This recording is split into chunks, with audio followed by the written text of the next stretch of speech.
you later. Thank you. I Sorry also about believe that, it's Jim. okay, Mr. Badwey. So just for the confirmation, this is the last thing, okay? All right. I'm sorry. I'm. Alright, so your No, payment has no been problem. processed. You have an additional $179 in available credit. Your confirmation number for this transaction is Oh, 861352 895. All right. Get that, sir? Thank you. I was hoping no personal You're very information. welcome, We're and I live hope you now. enjoy your day and stay All safe right. always. Good luck with your video, Mr. Badwey. All right. Thank you. You have a good day. Calling Credit One Bank, credit card for updating. All right. You're God very bless. welcome. Bye. Thank you, sir. Bye-bye. All right. I'm so sorry, Jim. I thought we weren't going to be up because there was Because reports on the news earlier today that they were saying that Facebook and all that stuff was down. So I Facebook, didn't know if you were going to be up. Yeah. Instagram, and Facebook Messenger. That's it.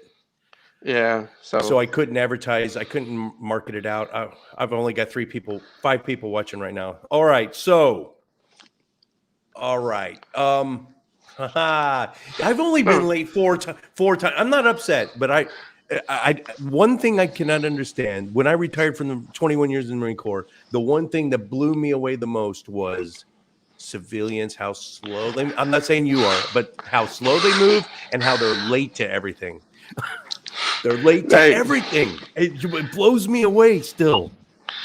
No, I'm not pounding on you, but you were only 4 minutes late anyway. Okay. Well, I really, believe me, it was hard enough for me even going to sleep at night because I was so much. I've been anticipating this for the longest time. And credit to you, by the way, Simplify. For your Thanks. service, dude. I appreciate it. Um, I was going to ask you, were you at Haltom High in '87 or just '86? When was your senior year? I'm a Before you went to military Marine brat. Corps? My dad was Air Force, Vietnam vet. So I went to 3 high schools. I got to all right. So just backstory for everyone that's watching. This is literally the first time me and John have spoken since 1987. That's when you. Well, left when I Haltom when High I School? when I well when I first actually talked to you was when I met you at Keith Gorham's Tracy's Kempo class, because I See, remembered you from high school wearing the ninja garb and the tabbies. That's how I knew that you were into ninjutsu and everything. But I never formally introduced myself to you till I met you at Keith Gorham's studio. that is so crazy. Okay, so we were in the same dojo, Kempo dojo. Yeah. Yeah, gosh, damn. You know what? We had it. I'm not. It has to be true. I just do not remember you at all. I mean, Oh, I no, don't know no, what no. circles we ran around, but The only way to like, possibly remember me in high school was, I don't know if you remember a guy by the name of Ming Yang, but me and him yeah, we used to have our yeah. own little break. We used to have our own little breakdancing crew. We'd break dance into foyers, and stuff like that. And so I I was used to either known go. from I used to go have egg drop soup and iced coffee with him on my lunch breaks. uh, Yeah, I remember him he's well. a great guy, great Okay. guy. All right. But Well, yeah, shoot. that's You yeah, that okay? was You were anyway. Um, y- I was already at Kempo. Like, can you remember what belt I was? You came in later. uh, I went there. There was a kid that lived in my apartment complex named Randy. He was a little small guy, and I think at the most part there was quite a few. I think yellow and orange belts, and I started out as a white belt. And Tracy had came by to visit because it was his branch, break off of the Ed Parker system, and it was there that he was basically saying that he was going to add a purple belt, if I remember correctly. And so Keith was going to drop us all back down to white belt, which I was like, good. Now, because I'm a competitive kind of guy, so I'm like, now I can showcase my basic talents. And if I remember correctly, I became the first yellow belt, first orange, and then it was me and you going for purple. And I was like, man, I was on the verge of getting that purple belt before you when my money That was ran out. And I was like, dang it. And that that was was the end of old my martial school. arts career. That Yeah. because okay, purple's right before blue. A funny story. It must have been right after you left. But I got my lung collapsed. 3 ribs broken, my jaw broken, and my arm was in a sling for over a month. It was a long time, and it was From right what? after it. Gosh, what was that? Oh, that was a competition. Yeah, Oh, okay. not punctured lung, collapsed lung, and 3 broken ribs. It was a MMA competition that just did not go well, obviously. But I was in rehab right after I got purple belt, and so I was coming to class every day working on blue, but I couldn't do anything. I just sat there and scribbled notes with my offhand, right? Right. And then once I healed up 100%, I got the cast off, got the sling off.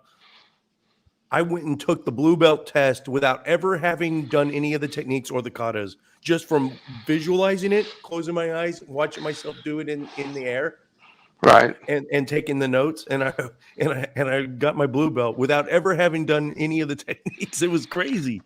That's All right, hey. so that's how we know each other, and so we apparently went to high school together. That's so weird, man. Well, anyway. I know that you stood out more for me than I obviously did for you, because I'm an observer person. I'm always from the outside looking in. I was never part of any circles per se, except for the breakdancing thing, obviously. But I pretty much kept to myself. I've been a lone wolf pretty much my whole life, so I was kind of always off the radar. I wasn't looking for trouble. I wasn't looking to cause problems. I had enough of that through my earlier years, being bullied my whole life. So uh, when I started, and this is, and no offense, I hope you don't take offense to this, because at some course of the conversation, I'm going to come off as maybe possibly somewhat arrogant or cocky or bold, and I don't mean to do that as a reflection to you. It's basically something that I developed over a period of time of being bullied a lot as a kid, and it just kind of comes forth that way. So I apologize in advance if I end up taking that tone. I don't want you to take that as a personal attack towards you or your belief or non-belief. But I just want to kind of give you some hindsight that I try to remain low key. That's probably why you don't remember me, because I kind of flew under the radar. But I remember you because I remember the tabby boots, and I remember the garb and Until you everything. brought that up, I totally forgot that I wore ninja shoes to school. No wonder I got picked on so much. What the hell was I thinking? This is John Badwey, everyone. His Facebook link is in the description section. If there's any other links you want me to put in there. I think your podcast is in there too. So he's got a podcast called The Odd Pod. I haven't even checked it out yet. I intend to do that though. I haven't done much with that recently because I wanted to be able to interview people. I didn't want it just to be me ranting for 30 minutes or an hour. So I haven't really done anything on my Odd Pod. And I kind of do it like a radio DJ type format. But I'm always looking for people to interview. Maybe I can get you on there or something, and Absolutely. it'd be fun. What am I on tomorrow? Keto and Crime. It's a crime documentary YouTube show, and we're going to do a movie review on Keto and Crime with a K. Crime with a K, and we're gonna review 2 old movies, Soylent Green and Logan's Run. So that's tomorrow afternoon, live. Logan's Run. John Badway, Old school. Logan's Run was filmed in Fort Worth, in our hometown. My parents were cast extras in the final scene. It was crazy. I like that show. Yeah. John and Badway's, Salem's Lot and all that stuff. Oh, Salem's Lot. That was scary as hell as a kid. Yes, it was. I'm sure watching it now, I'm sure it would not hold up. So John Badway, his Facebook, anyone that wants to contact him for shows or for whatever, that's in the description. If Facebook ever gets back, this is weird. I've never seen Facebook down for this long. Maybe Mark Zuckerberg didn't pay his electricity bill. I don't know. Well, I just got through talking to him. I just got through talking to my best friend who was calling me at the last minute to ask me about what was going on and everything. And I told him, I said, isn't it funny? Because anytime I get into a discussion about God, and I kid you not, if I'm lying, I'm dying. When I get into a serious discussion with God, I will always find, and the devil is in the details, so to speak, there will be some kind of interruption. There will be some kind of third party intervening. The phone might ring. Somebody from out of the blue comes waltzing out of nowhere and starts a conversation with the person I'm having a conversation with. And I'm like, come on, this is ridiculous. So when the whole thing with Facebook being down, I was like, okay, because I was having anxiety about doing the show, and I was thinking, I haven't really prepared anything. I really wanted just to kind of get into the philosophical and debate about God and religion and the Bible and all that stuff. But I was like, as we drew closer to this, and then I was starting to hear that Instagram was down and Facebook was down. I was like, man, I tell you what, man, is this God trying to keep me from trying to talk to you about God or vice versa or whatever? So I thought that was kind of funny. So don't be surprised if this thing shuts down during the course of our discussion. All right, so Satan or God, he's responsible for Facebook going down, and I'm assuming he's I didn't say that. No, God's not responsible for it. The devil is in the details. Yeah. Uh-huh. The devil doesn't like. He's also responsible for you being 4 minutes late to the show. I'm busting balls, man. You know what? No. You're absolutely correct. You're absolutely correct. I heard the phone call. I guess I'm assuming that was a coworker or a boss. I was trying to tell you we're live. I didn't want him to. He gave you a confirmation number. If he revealed any personally identifiable information on a live show, that would have sucked. Basically, it's just me trying to get some credit payment taken care of, and I'm not concerned about that because my credit's so bad. So if anybody was trying to steal my identity, hey, good luck with it because you're probably going to boost my credit rating than actually hurt it. So. Okay. So with Facebook being down, I didn't copy and paste. So you had sent me a whole ton of questions that you wanted to ask me, and that's why I called it the title, the show, what I did. So I was planning on sitting back and responding to those questions and then interacting that way. Do you remember those questions? Facebook's down. You got an idea? Well, I don't remember if I was asking you any questions per se. I know I sent you like some of my artwork, and I sent you some quotes that I came up with. I call it the Badwey quote collection and stuff like that. Originally, you sent like 7 or 8 of theological questions. But you know what? Whatever comes to mind. So I don't want to put you on the spot, but off the top of your head. Well, first of all, let me ask you this. Obviously, a person who claims to be a non-believer, such as yourself, I'm taking to it that you probably are all about science and everything as it relates to the origin of the universe and our existence. Would I be correct in assuming that or no? First off, before I answer that, listen how you phrase that. Now, nothing on you, but I get this a lot. Claims to be a non-believer. I also hear, similarly, I hear a self-described atheist or something along those lines. And to me, it feels like you're diminishing my position from the start, because if I were to say to you, if I were to flip the script and say to a Christian, let's say I'm introducing you, John Badwey, he says he's a Christian. He's a self-described, he claims to be a Christian. Doesn't that feel a little like I'm busting you up from the get-go?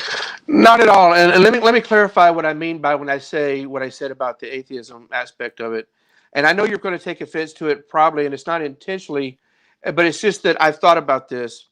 See, when you call yourself an atheist, you're making an absolute statement, right? Atheist, when you break it down, it comes from basically the Greek, the A coming from the Greek meaning non, theist coming from the Greek theos meaning God, non-God. So therefore, when you adopt the title of atheist, you're basically saying there is no God. But when you say that, you're making an absolute statement that there is no God. If I remember correctly, there's not a person in the world that has been able to prove the non-existence of God, no matter how hypothetical or theoretical you get into involving the universe and the science and other things that involve that. No one has ever been able to disprove the validity of a non-God. So therefore, basically what you're saying is that in order for you to believe and accept that a God exists or actually exists, you would need some kind of proof.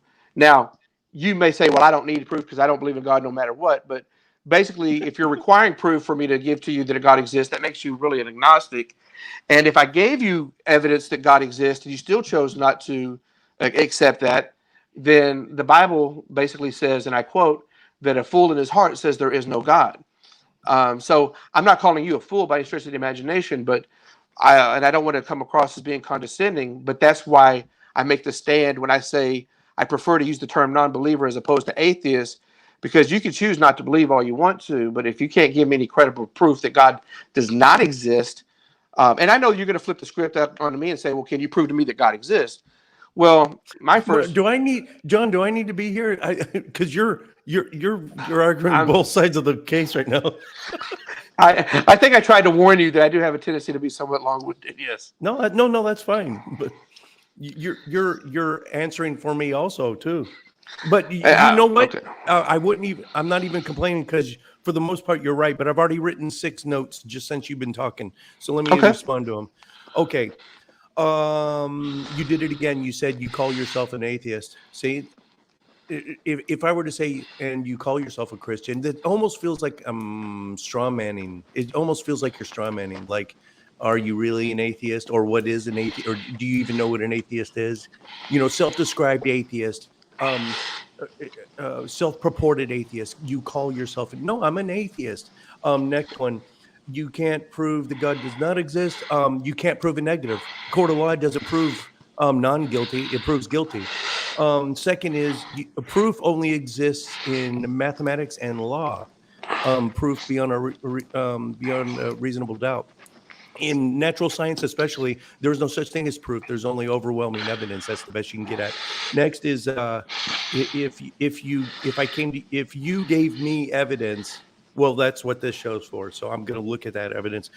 Second is, you are absolutely correct.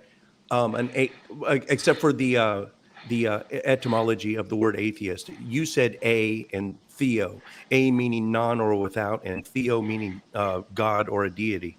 Actually, in the Greek is atheo. It's all one. There is no breakup. So atheo means not God, which is a positive claim. Now, a lot of my this is a sticking point within the atheist community. A lot of people do not want to admit that philosophically atheist is a positive claim that requires burden of evidence. According to the Stanford Encyclopedia of Philosophy, you are absolutely correct. An atheist is one who denies or a positive rejection of God, of the idea of God. When we say atheist, most of the time that you talk to an atheist, we mean that term colloquially, and we're just talking about we lack any we lack evidence to push us over.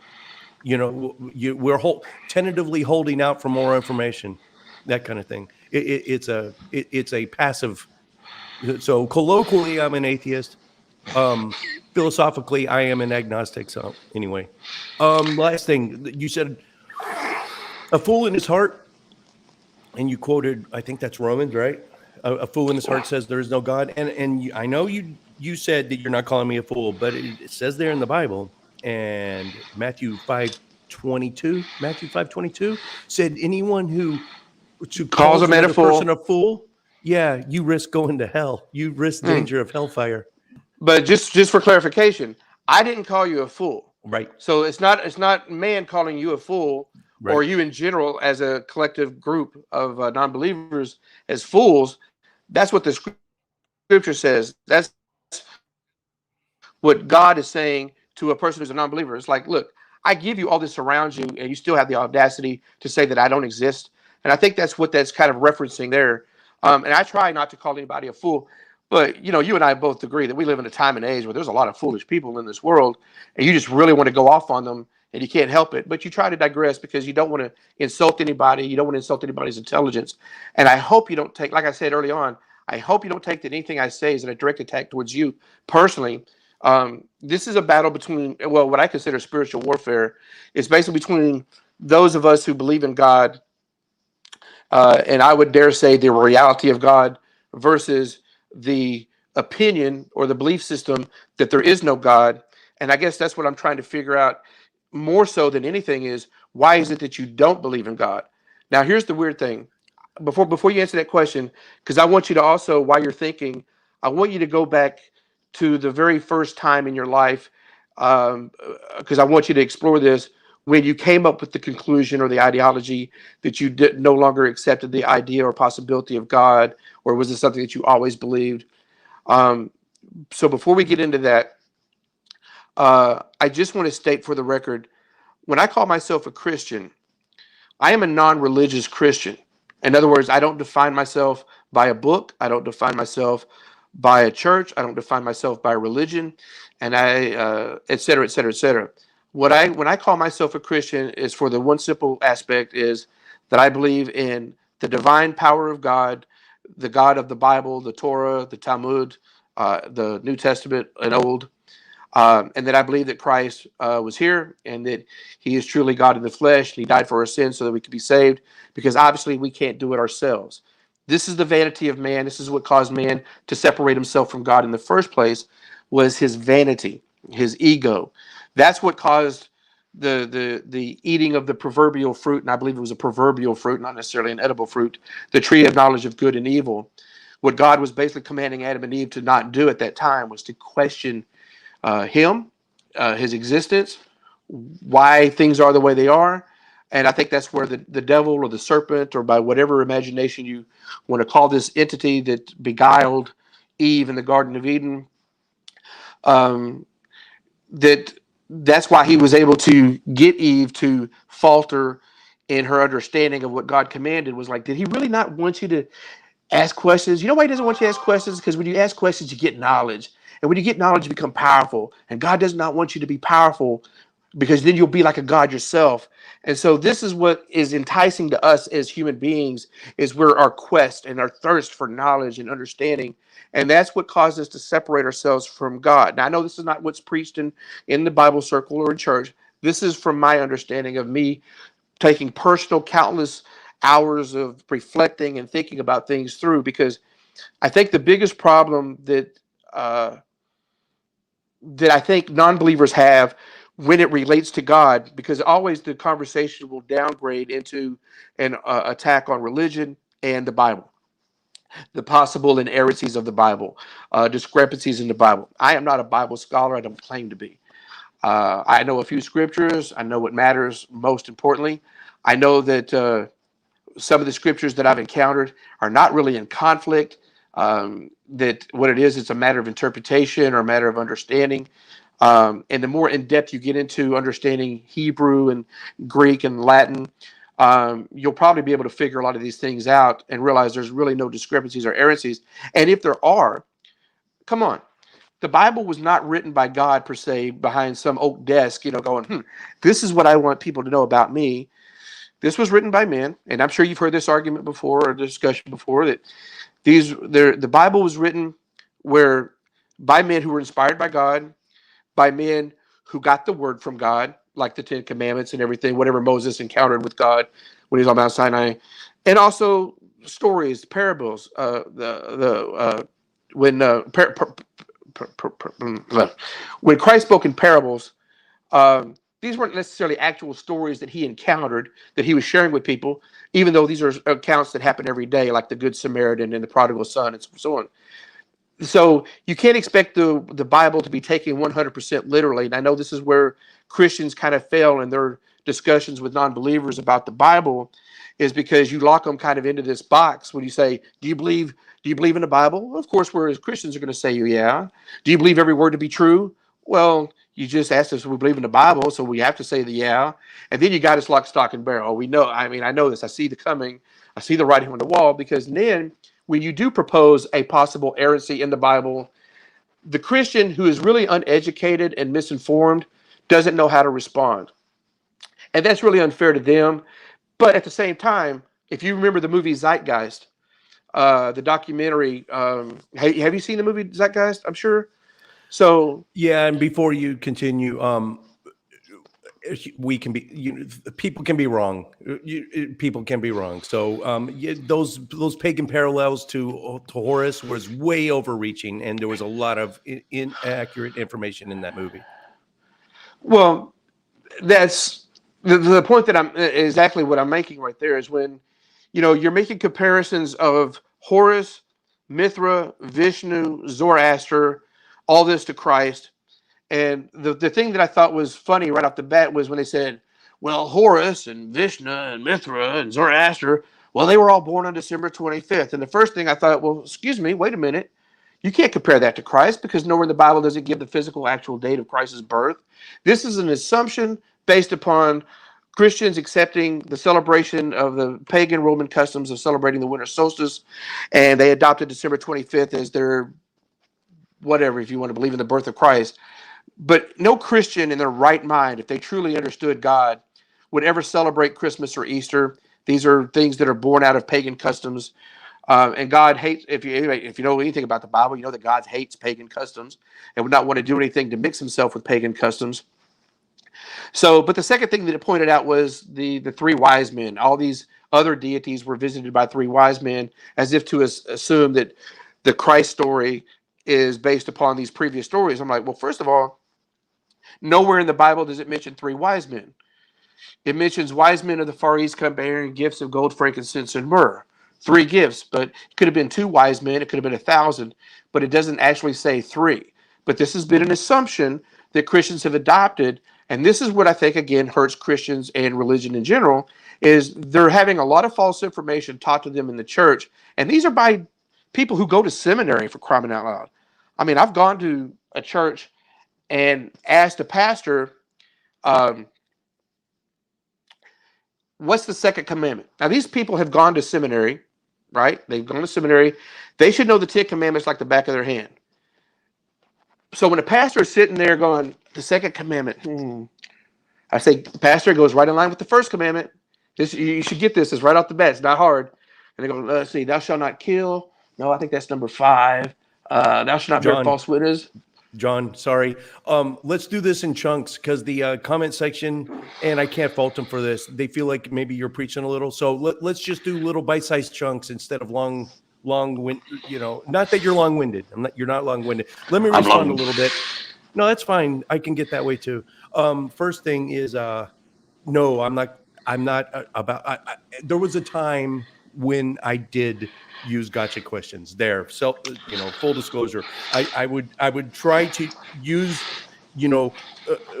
subtle wording and tactical wording to try to win a debate. Those days are long gone. I'm seeking the truth just like you, and I'm open-minded, intellectually honest. I've changed and I've evolved since then. So there will be no gotcha questions. There will be no trying to paint you into a corner.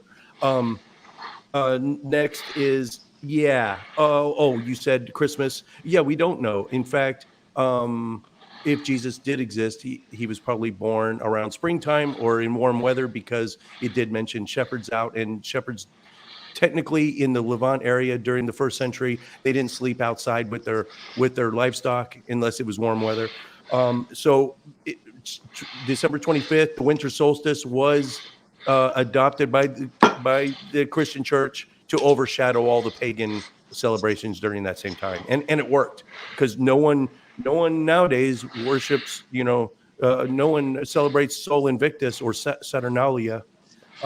So it worked. No, but they do inadvertently. One last thing, and then I'll give you a chance. I knew it was going to happen. It was inevitable. The comment section, the live chat, blew up as soon as I started talking about the Stanford Encyclopedia of Philosophy and the actual philosophical definition of atheist. And so that's right, John. And you can see if you're watching the live chat. I mean, there's a big and to Jason Ellis, he goes by Ralph in the live chat. Jason Ellis, I apologize, and I'm not married to the idea. It's just I think words have meaning. And and I'm perfectly fine using the word atheist colloquially only to mean just suspension of judgment in the absence of material evidence. I'm cool with it. So whatever. I'm an atheist. I'm not going to change the name to Agnostic Edge anytime soon. So no reason to get our panties in a twist about that. And then you asked me, I guess we're getting to the first question is, why do I disbelieve in God? How are you going to word this question? Well, again, before I ask that question, again, I just want to reiterate, I was just trying to point out the heresies in the zeitgeist that a lot of people who are non-believers, who are unawares, or people who are questioning, beginning to question, would look at that, and this documentary is like, oh, and I was just trying to point out the heresies that even Christians don't even know about or not aware of. So I wasn't trying to come across like I was preaching. I was just trying to give you some information that maybe both sides are not privy to. It seems like you're privy to a little bit about, because you know about the winter solstice, and you even acknowledged that you noticed there were some errors in the movie Zeitgeist. But unfortunately, a lot of people who might be watching that documentary, and it has been changed over a period of time, was that that was their initial viewpoint. And I was just trying to say, this is why I think there's a huge discrepancies in our discussion that lead to arguments, because you have those who don't know try to defend something that they think they do versus those who think they know but got it twisted. And that's what I was trying to avoid. So I apologize for that if I came across as seeming preachy. But I'm very passionate about my faith in God too as well. God's been there for me through my darkest times. I was homeless for 15 years. And so this is a person that has a lot of faith in God, obviously for various reasons. But to ask you the question, at what point in your life was it at the time you realized that Santa Claus wasn't real? Or what happened to you to say, this God thing is hogwash to me. I don't subscribe to this theory or belief.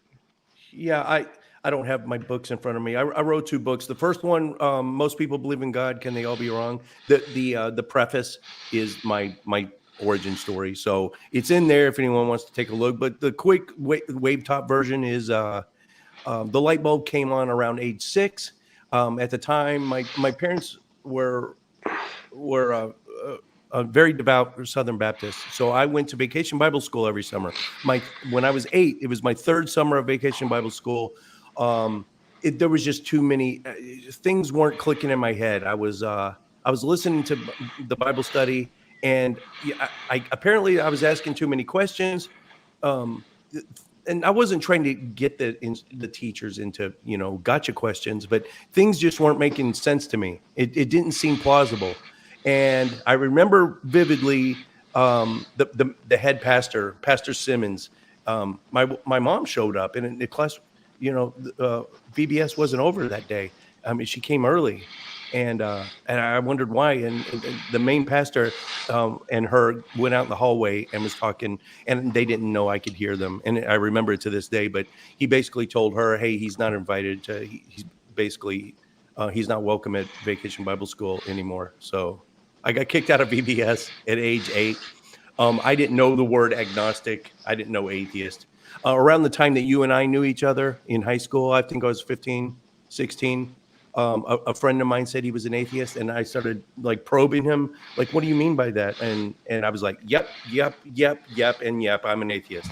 So I guess I call myself a cradle atheist. I've always been one. I just didn't know what the word was until I was 15.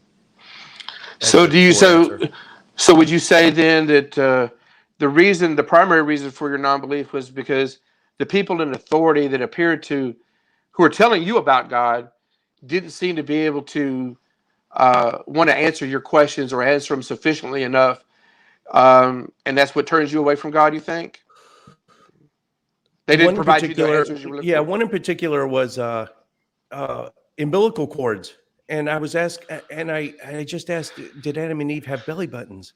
And the teacher said, well, of course they did. They were humans. I said, well, because I guess I had just learned about, cutting an umbilical cord and how it heals and innies and outies and all that. And I was like, well, they were created out of dust and ribs. So they didn't need umbilical cord. So why would they have a belly button is just a scar? Why would they have that scar? Well, that's like asking, why do they have nipples? Well, what's the purpose of nipples? Well, I can tell you evolutionarily why men have nipples. And I can tell you why, of course, we all know why females of any mammalian species have nipples. Well, there you go. I mean, yeah. So, not to change the subject per se, but this is kind of like that question, which came first, the chicken or the egg, right? Now, I would ask you, what do you think? Yeah, I don't even entertain questions like why didn't Adam and Eve have nipples? I mean, I think no. I ask you questions. Yeah, you're asking, what came first, the chicken or the egg? Okay. To answer that question, I have to ask you a question, John, if you don't mind. Just entertain me. Feel free to call me Kevin, please. Oh, is it Kevin? Okay, sorry. All right. No. John is my first name, but Kevin is what I went by when I was in school. Oh, and Badwey is not a pseudonym? No, Badwey is my Badwey is my actual last name. Now I I think don't I know went. how I don't remember you. That is so weird. I think Let me. in my Yeah, senior go year, ahead. I think I went by my name McMillan, my family name, because for all the grades through school up until my third year in seventh grade, I was being bullied a lot, and I didn't know why. And with a last name like Badway, I guess all the kids just wanted to find out how bad I was. And so I kind of started using my family's name on my mom's side, which was McMillan, and I somehow switched that from eighth grade all the way up to my senior year. So a lot of people probably know me as John McMillan. Um, so my full name is John Kevin Badway, and then McMillan was my latter use of I alias, don't. so to For the speak. life of me, I just don't. No offense, I just do not. You It's remember? okay. Well, at the time, I really didn't have a large social circle because I had a really tight. My girlfriend and I did everything together. We really didn't do a lot outside of just going on dates. If you Right. remember Laura Dobbs, that hot little redhead, we The were name sounds together. familiar. Yeah. The name sounds familiar, and every time I think I did see you in school, you were always with a female. So he's straight. Just so you know, he's straight. Um. That I can prove. I can Okay. say. Chicken and the egg. To answer this question, I have to ask you a question. If you'll entertain me. All right. So, if right now, look straight ahead and imagine a a on the like a square. All right. On this side is pure white. All right, and it fades slowly, and over here it's pure black. All right. In the middle, if this were on your computer, would you be able to point to the exact pixel where white becomes black? And then before you answer, what I'm getting at is that deep time, evolutionarily speaking, chicken and egg question just is irrelevant. Neither came first, or both came first, if that makes any sense. The way deep time works and the way speciation works, we the process is over several thousands of generations, and this generation and this generation still might be able to procreate, but they are verging, usually through geographical separation, they are verging on not being able to reproduce anymore. And we see this even today. We see what is it? Donkeys and horses can still create mules, but the mules are sterile. They're in the donkeys and horses are very close to each other. They can still procreate, but they can't have viable offspring. So this happens throughout nature, but it takes eons for it. We'll never see it in our tiny little lifetime. Does that kind of answer your question? Uh, I don't think so. But that may be chalked up to my limited understanding of where you're going with that. The reason why I mentioned that question, because usually it's asked of people with a high intellect, people who are like Mensa, and I think there's this lady named Marilyn Vos Savant. She usually puts her little thing in Parade magazine. If you ever get the Sunday paper, you'll know what I'm talking about. But her IQ is like way up there. She's a Mensa person. And somebody had asked the question, which came first, the chicken or the egg? And she believed the egg came first. And I thought that was just so funny that here's a person with a high IQ that actually would think the egg would come first because it makes no logical sense.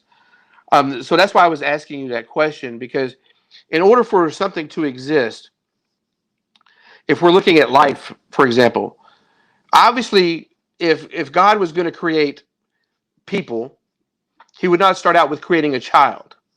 That would make no sense.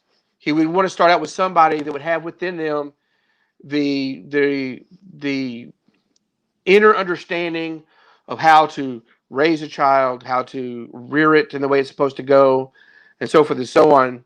So a certain amount of knowledge and structural knowledge would have been conveyed, because a child left on its own, for example, an egg, you know, you put the egg in the middle of the desert, obviously the egg will crack open, but the chick will not survive because of the heat, and there's nothing to provide it food. So that's why I was saying that which came first, the chicken or the egg. From a logical standpoint, it would make first that the chicken would have to be able to produce the egg, and there would have to be something in its place already to be able to rear this chicken, or to raise it from its birth, because obviously from its birth it could not sustain itself unless that's one magical chicken. So that's the reason why I proposed that question, not necessarily get too in depth with it, but just to get your Okay. understanding of evolutionary Yeah. processes and how it works. Well, I don't want to. It's you interviewing But me, but just real quick, I want to ask you. So, right, are you a theistic Do you believe in theistic evolution? Do you accept a natural selection theory, or do you think in creationism? Well, I think from what I understand about evolution, there's macro and micro. So if you're asking me, do I believe we evolved from monkeys or primates? No. There's no evidence that supports that whatsoever. I know you'll say, well, what about Lucy, for example? I'm not saying you would, but I know people say, well, what about? I'm like, look, until you can find me a village of similar skeletons that are actually complete in their entirety, that fit uh, the gray area of what becomes light and dark, of where we can say pinpoint that is the transition between man and primate. That's just nonsensical uh, argument, because nobody in the history of mankind has ever witnessed one species evolving into an entirely different species. Different breeds, yes. Different species, no. So in that aspect of evolution, no, I do not concur. Now, do I believe in the natural evolutionary things, like, you could a flower, a rose, being pollinated with another flower, or cross pollinated with another flower, and it becomes a hybrid of sorts? Yeah, I could give that. But you're never going to have a flower that evolves into an oak tree. You're never going to have a giraffe that evolves into a dog, or vice versa. All It's right. just not capable, logical. You're gonna blow up the live chat, which is good. It sparks lively conversation. I like it. First thing, we didn't evolve from primates. We are primates. Yeah, I mean we're still in the great ape family. That's a fact. Second is Lucy is only that is one species of Australopithecus afarensis. We have at least hundreds. Someone correct me in the live chat. Maybe close to maybe closer to thousands of fossilized hominid skeletons, fossilized skeletons. So Lucy was the first Australopithecus we ever found, but there are so many more. We have way more than that village that you're looking for. The last thing is, Kevin, let me ask you this.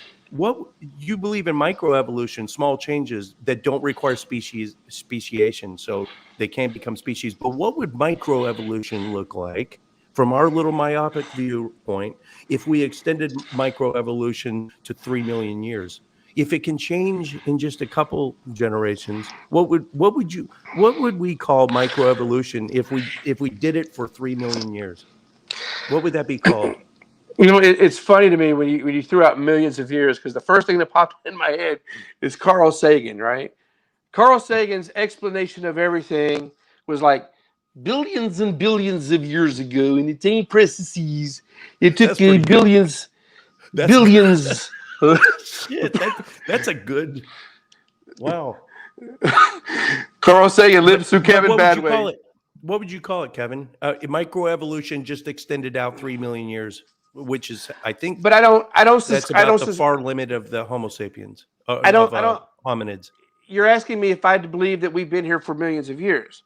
Now, I know that there's a big discrepancy, because I don't necessarily buy into the scientific timeline, which is why I was making the thing about the billions of year argument.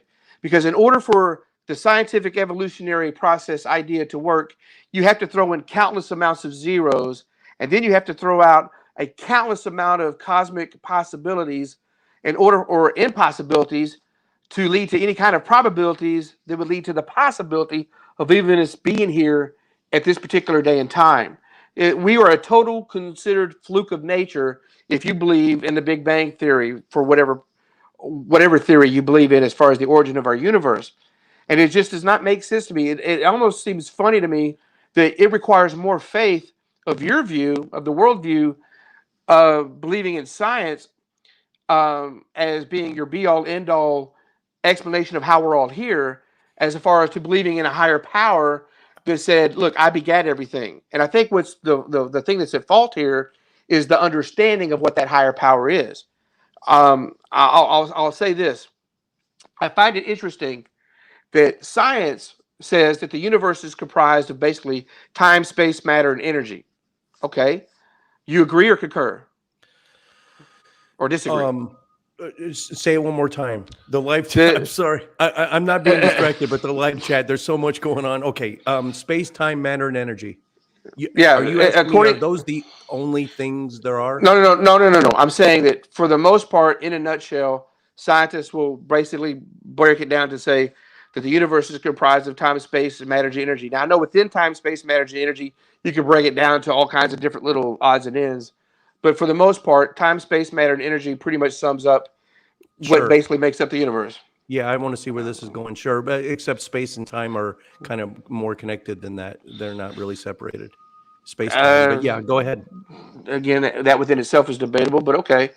So the reason why I pointed that out was in the book of Genesis, I find it interesting that in the very first verse of the Bible, God sought it because when people are talking about the Bible, they think that the Bible is not scientifically accurate and and it's full of pseudoscience and so forth and so on.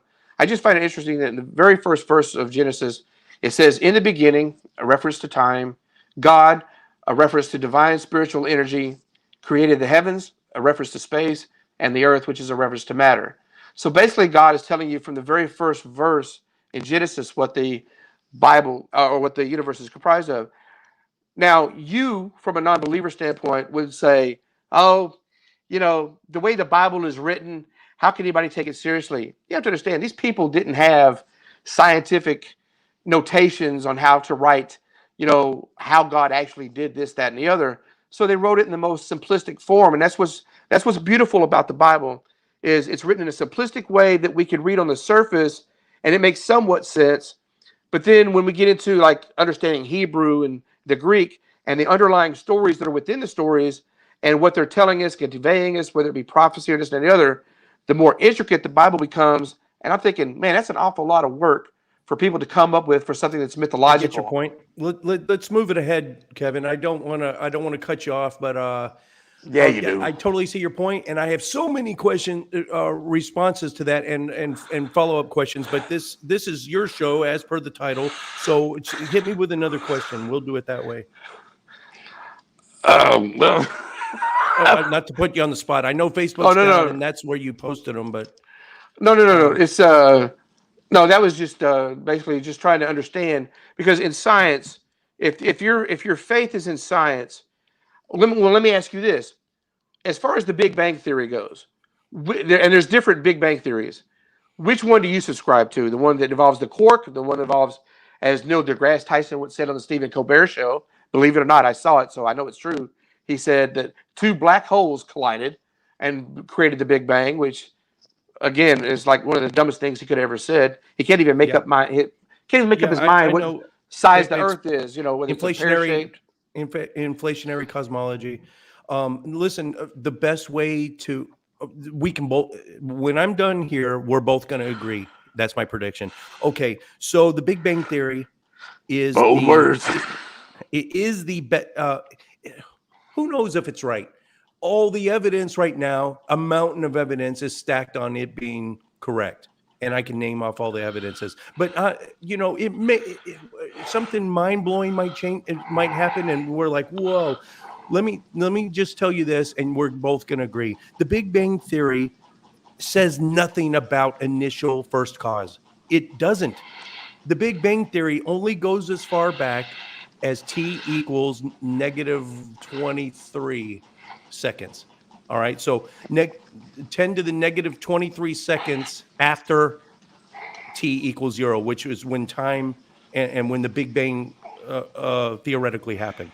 So we don't know what happened at that very first t equals 0. We only all we know right now is t equals 10 to the 19 So let me ask you this. negative So let 19 me ask you seconds. this then. I guess what I'm asking is this: you believe in a Big Bang Theory, true? I accept it. Yes, based on overwhelming evidence. Yes. And I was trying to find out which particular Big Bang Theory you subscribe to, but since you didn't subscribe to No. that, you're just Anything gonna. that Neil deGrasse Tyson says on the Colbert Report or whatever, those are speculations, and it's okay for a scientist to speculate. But the brain theory, the fact that two black holes collided, the Big Crunch theory, the oscillating universe, where universes keep going through series cycles of creating new ones or crunching down and making it. There's a lot of different ways. That's all t equals 0.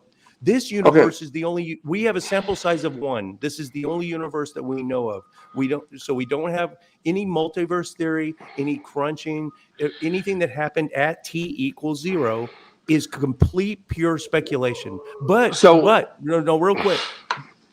After t equals negative 23 seconds, so in that first fraction of a second, from then to now, there is a really, really good explanation for how this all started. Cosmic background radiation, the development, the first proton, we know within a couple 100,000 years. We know at 380,000 years, t equals 380,000 years. All right, a third of a million years is when the first proton came into existence. Now, how would they even come up with that? Did they just pull that number out of their butt? So my question, my question to you was, which Big Bang theory do you subscribe to, or are we just going to stick with there was a Big Bang and just go from there? I guess what I'm ultimately getting to you is this: was there You're anything? Asking first cause. What I'm asking you is cause. There is no theory for first cause. What I'm asking you is was there anything before the Big Bang? Was there nothing? That is an irrational question because space and time, like we've talked about, space and time are intrinsically connected. There wasn't before is a temporal statement. Well, if time started at t equals 0, it would be illogical to even say what came before that. The argument wasn't a thing. The argument is that time didn't happen until the universe came into being. That's the typical scientific view. I disagree. Time is always there. You disagree with Einsteinian special and general relativity? I guess I do, because what I'm trying to get at, right. what I'm trying to get at is this: regardless of whether or not there was something before the Big Bang or not, if there's nothing before the Big Bang, to argue that time still didn't exist, I'm like, there's no way you can prove that time didn't exist. For example, God says, I'm Alpha and Omega, the first and the last. There was nothing before me. There'll be nothing after me. So by that right there, God is eternal. I'm going to give you a concession real quick, Kevin. We're going to jump to a new subject. But before we do, I'm going to concede something. This argument right here is getting dangerously close to what I consider is the best Christian argument there is out there. It's the fine-tuning argument. It's the best question out there, but I don't think one side has convincing evidence one way or the other. But like I said, this universe, we have a sample size of 1. We only know of one universe, and this one supports human life. And it might be, Homo sapien centric to say, sorry. I'm not that. We may or may not be special, but life seems pretty damn special. And whatever we consider life has many different definitions. But life did arise in this universe. So in this sample size of 1, we have life. Life may exist in other forms, and there might be a multiverse theory, but it's complete speculation. So I'm going to concede to you that the fine-tuning argument, the fact that all those 26 cosmological constants are fine, dialed in just right to support at least a little bit of life, this tiny little speck of, okay, I'll give you that. I'm going to give you that. Let's move on to the next question. So, since we're not going to go down that rabbit hole, let me just say, let's assume that the overall idea of the Big Bang is the quark theory, which is like 60,000 times smaller than the radius of an atom, exploded. Keep talking, Kevin. This might be important, so I'm listening and I'm talking. So basically, if this cosmic explosion occurred, my question would be, within this little small quark, well, let me rephrase this. Being in the military that you've been in, knowing that when something explodes, that nothing greater than the explosion itself, or there's going to be nothing greater than the explosion itself. For example, if you detonate a grenade, we know that you're not going to find any shards bigger than the original grenade that blew up. So it's going to be infinitely smaller, the product. So when the quark exploded, being that it's, like I said, 60,000 times smaller than the radius of an atom, and it exploded. Whatever was inside that atom is infinitely smaller than the quark itself. So like we're talking like really, really, really small. But within that small yet huge explosion contains all the information that is needed for us to even be here to this day, which would require the laws of physics, right?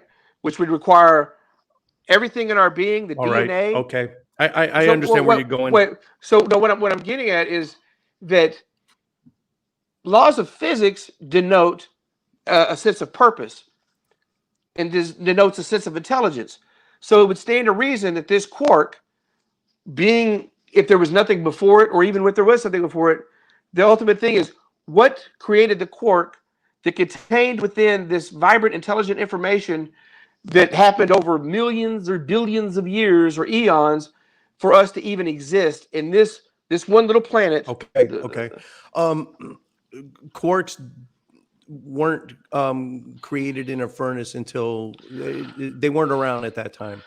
No, I'm just saying that was the scientific argument that I heard of the Big Bang. I was just trying to narrow it down to the Big Bang. And yeah, like I said, at t equals 0, it is speculation. It's pure speculation. Science, they call it the singularity. When every atom in the, well, they weren't even atoms yet. When all the matter in the universe was down to an infinitely small point. Okay.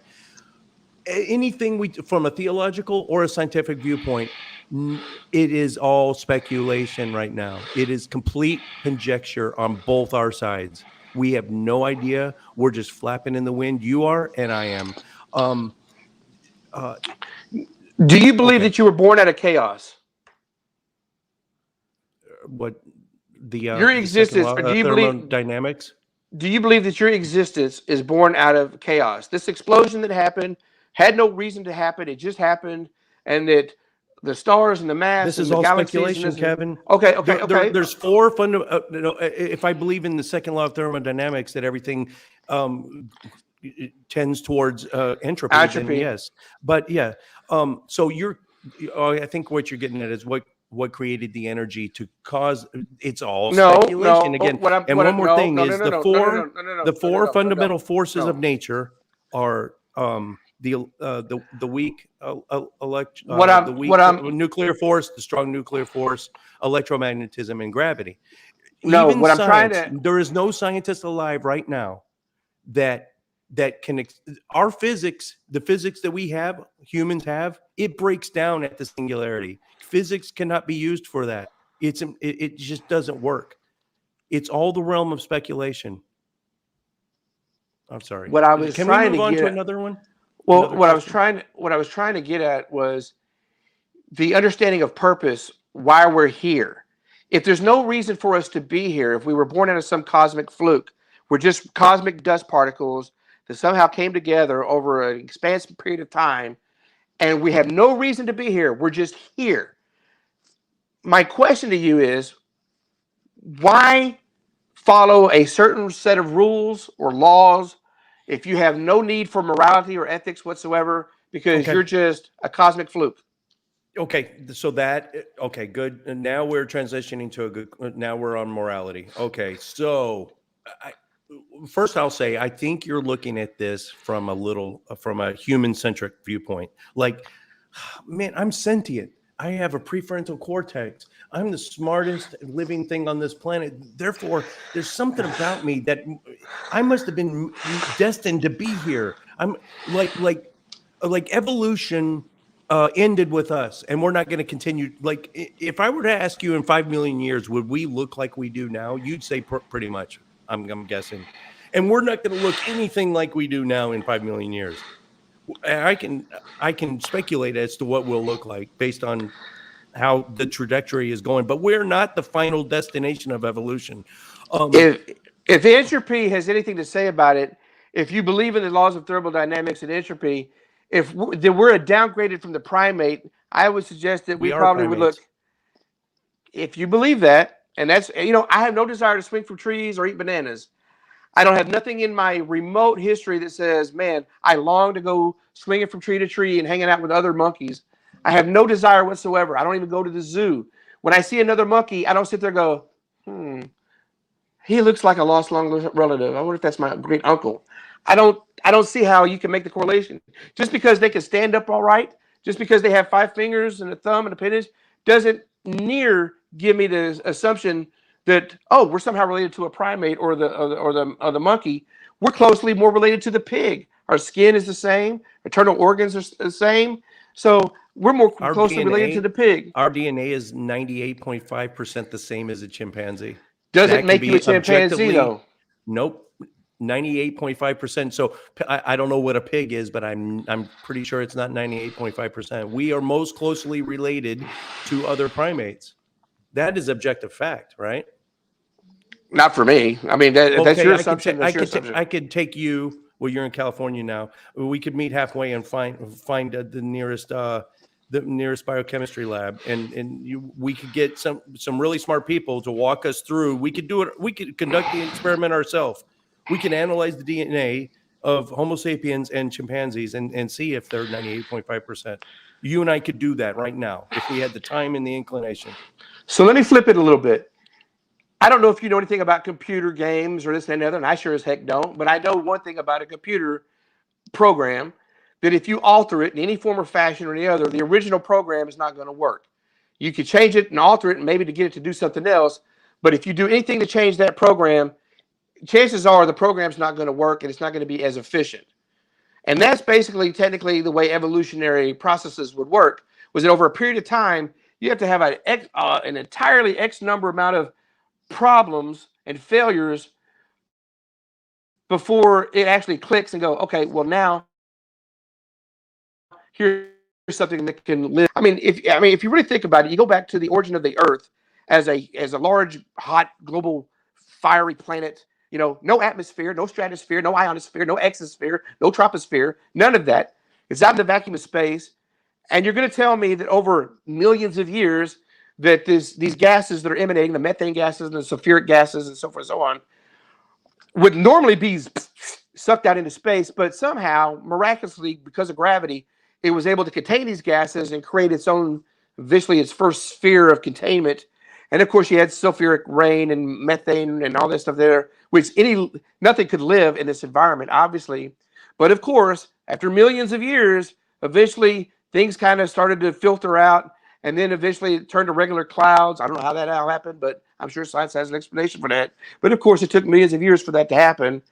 That eventually, somehow, it created rivers and lakes and this and that and the other. And then the first amoeba pops up, and okay, you have your first single cell organism. I'm like, okay, well, how did that just kind of pop up? We're on abiogenesis now, which another thing I will concede. I'm going to concede one more thing. I remember the Urey Miller experiment back in the 70s, where they created the conditions that they took an educated guess at what the Earth's conditions were, let's say 3.5 billion years ago, when someone in the live chat, whenever life began to exist. The Earth is 4.55 billion years. I think the first life form was maybe 3.8 billion years. All right, so they recreated what their best guess at what the Earth's atmospheric conditions were, and the heat of the planet, and the electricity that was in the atmosphere, at the early atmosphere, and they produced organic amino acids in the laboratory. Now, since then, here's my concession. Since then, this was the 70s. I read this in Cosmos, right? The old Carl Sagan. Since then, why? And I'm agreeing with you here partially. Why is the field of abiogenesis not developing? Why have we not heard any more breakthroughs? I'm not expecting something, a single cell organism to swim out of a test tube or anything, but it is really odd that, and maybe it's just my ignorance. Maybe there are breakthroughs that were occurring and I was not aware, but abiogenesis seems like not a very robust science even to this day. So you kind of do have a point there. If you want to just finish up your final thoughts on this, and let's move to a new one, because a lot of this is pure speculation on both our sides. No, and I appreciate your concessions. I mean, at least you're being openly honest, where a lot of non-believers would rather just decide to fight it tooth and nail. So I appreciate that about you, sir. But obviously, you understand the point that I was making was that from an amoeba to a fish to an amphibian to a primate or to a reptile to a primate to us, it's just requires, to me, in my opinion, a lot more faith than to believe in an omnipotent God or a higher power. And I think the problem in our lack of understanding here is the understanding of who and what God is ultimately. So I remember George Carlin, who excellent comedian. I think you know that he was funny as all get out, and he was a non-believer. And one of his things would he would be mocking God, saying, "Do you believe really that there's some guy in a cloud with a beard hovering in the clouds over looking over a little thing you do?" When you put it to that way, when you put God in a cartoonish light, it's understandable to reason why you would probably want to become a non-believer if you look at God that way as a mythological, cartoonish character. But he's not, and we need to be careful of how we refer to God so that we don't mock him. Because if you're wrong, the danger that you incur is far more worse than what I would incur, even though I'm a secular Christian and I'm a sinner and I'm a hypocrite to no ends, and I admit that, and I'm willing to engage in those kind of discussions. But my, it's just that. Are we going to get into Pascal's wager? Because I say this tongue in cheek. If I wasn't trying to go there. I wasn't wasn't trying. trying. What are we? Are we in middle school now? Because I I've got a whole chapter in my book dedicated to that. But I shouldn't have even said that, because I should have thought that that's where you thought I was headed, and that was not my intent. Because I know that that's usually always the case for our debate. So I wasn't intentionally trying to do that. We're like, if you're ultimately wrong, or what if I'm wrong, and then I wasted my whole life for nothing, so to speak. And maybe that's why I'm a secular Christian, I guess. I don't know. But so I apologize if you thought I was trying to go that route. There are 41. There's 41,000 different flavors of Christianity, different denominations and sub-denominations. So, I mean, the first thing I would, not that you're bringing up Pascal's wager, but just to nip this in the bud, the vast majority of those are not congruent with each other. Like, if this one's right, this one has to necessarily, by its pure fundamentals, be wrong. The fact that there are so many, it just, I mean, that's a great starting point. I don't want to get on Pascal's wager. Do you have? Oh, no, you're right. Yeah. I was going to make a concession to you as well. I think one of the things that me and you will both agree on wholeheartedly, by the way, is that I think we both think religion is bad, right? For the most part. I'm not saying that there's not good religion. Organized I'm saying religion, that religion in general. Yeah, well, we're talking organized religion, the institution of religion, like the church. It has historically, from its inception, been a breeding ground for corruption. Yes, and for crimes against humanity. Right. We agree that horrendous things have been done in the name of not just God, but Allah and whatever other god or deity that's out there. We agree that there's been tremendous crimes, man against man's inhumanity to man, in the name of God. But I just want to say, for the record, one, let's be specifically clear. God is not religion. He's the subject of it. It's not God's fault that man wants to go out and put on a white robe and hang black people. It's not God's fault. If the white person wants to read from the Bible a certain context and take it out of context, it feels that it's right for him to believe in slavery, this and the other. Nowhere did Christ condone that. Nowhere did Christ condone slaves of Egypt. Nowhere did he condone man's inhumanity to man. But yet, in the name of religion, this is what people do. So God is not religion, and God is not the and that God should not be blamed for the atrocities that man has committed in the name of God. And I would dare say that those who say they're doing it for God are really not doing it for God. These people are using God as an excuse to get away with the crimes that they do to commit, and feel that they're somehow justified if they can go into a court of law and say, well, the Bible told me to do it. That's not the, well, this is soy sauce, but it wouldn't tell me to do it. So I just want to make those two clarifications. You're the host. You're the de facto host for this show. But if I were the host, I would have a follow-up question. But I'm gonna bite my tongue. No, please. Let's move. This is. Ultimately, this is your show, so feel free to ask me questions. I No, don't have a problem we're with going to that. stick to the format. You're asking me questions, but yeah. Okay. Oh, anyway, is there anything else along those lines? I Or do know. you I have just wanted any to other say that questions? I was just wanted to say that I wanted to concede that with you about how we feel about religion and the atrocities that man. I just wanted to make the Yeah. clear distinction that I'll make we another shouldn't blame. concession. Religion is not the origin of every, you know, inhumane atrocity on earth. I mean, and here's the atheist bringing up Pol Pot and Stalin. Usually it's the Christian, but you know, godless communists in this case, but just people that don't have religion in their life are still perfectly capable of committing horrendous atrocities. So, I mean, religion is not the only cause.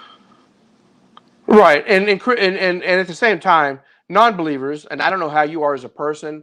I think you're for the most part, I think you're a generally good person.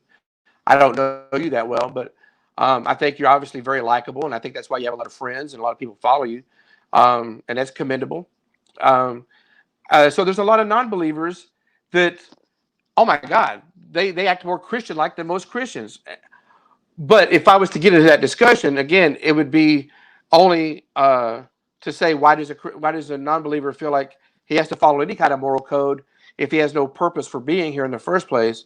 You asked Which is that what earlier. would, And yeah, the live chat blew up with different examples of non-human animals exhibiting empathy and moral behavior and social codes within their tribes. What would you? So to respond to it, I guess firstly I will just bring up non-human animals display empathy, moral code.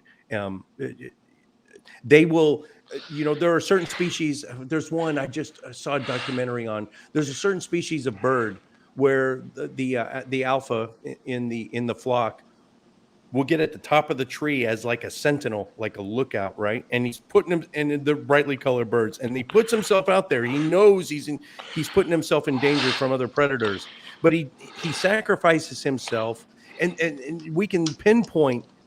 In this documentary pinpointed why this is an evolutionary adaptation, and it's an advantage to the entire tribe. He's sacrificing his safety for the rest of the flock. It's incredible. And in the live chat, oh gosh, I got to read all these. In the live chat, they brought up other species of primates displaying empathy. My simple answer to that would be,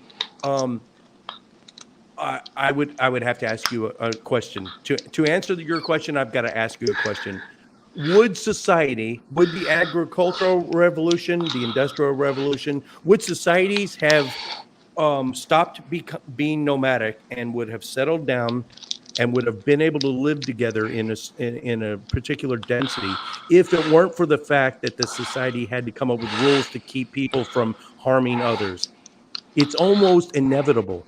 So when a theist talks about they have a monopoly on morality, societies wouldn't be here if we didn't adopt some basic subjective, albeit subjective, framework for us keeping peace and not harming each other. So you brought up animals, and can Non-human animals. Well, no, yeah, okay. I don't think of We're myself as an animals. animal, but go ahead.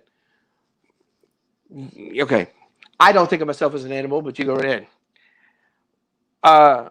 But animals, non-human, if you want to be more specific, can they exhibit human characteristics? Obviously.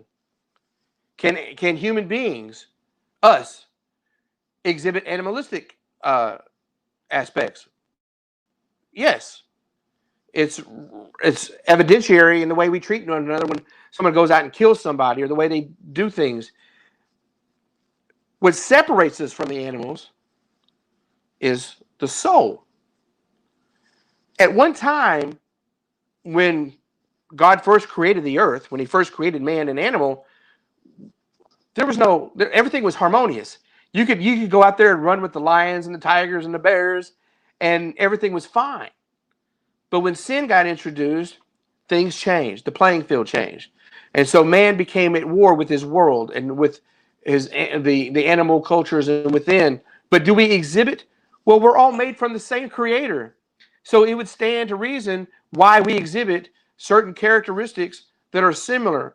But the difference between man and animal is our consciousness and our soul. I don't know about animal souls going to heaven or going to hell. I don't think that's the case. I don't think a lion is going to go to hell because he marred a hyena. You know what I mean? Put that down. Sorry. This is harder than I thought. Letting the Right, guest Gar. ask the questions because I might be a control freak. I don't know, but I've got another question to ask you, and I'm gonna bite my tongue. Do it. No. You okay? At the top of the show, you Why is it you're afraid to ask me questions? Oh, that's just how I formatted the show. No particular reason. Just kind of mixing it up for the crowd. In fact, the first time we ever tried it. At the top of the show, you mentioned that the Adam and Eve story, the eating the fruit and the fall of man, and that being the original sin, is completely metaphorical. You don't think it actually occurred in ascertainable history. So, and no, I didn't. No, I didn't. I didn't say that. I said that for hundreds of years, or if not thousands of years, people perceived that Adam and Eve ate an apple. They didn't eat an apple. It wasn't a horse's apple. It wasn't a cranberry. It wasn't a pomegranate. It wasn't a grape. It was a tomato. What I'm saying is that the fruit that God was commanding them to do was kind of a metaphorical fruit, or basically just a fruit to saying, look, of this tree, don't doubt me. The tree of doubt, I guess, for lack of a better word. And I know that I'm altering the words of God that I shouldn't do, but I'm just trying to get people to understand it, look at it from a different.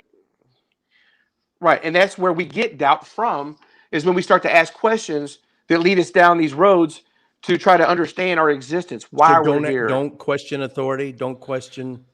Well, that's what God didn't want us. This is why I don't think God wanted us to do this, because not because He didn't want us to be smart. You could be smart without asking questions, but at the same time, I think what God was wanting us to not do was to divide ourselves, because once you begin to ask questions, you begin to allow doubt to seep in, and once you do, that starts to create a friction in between you and your Creator.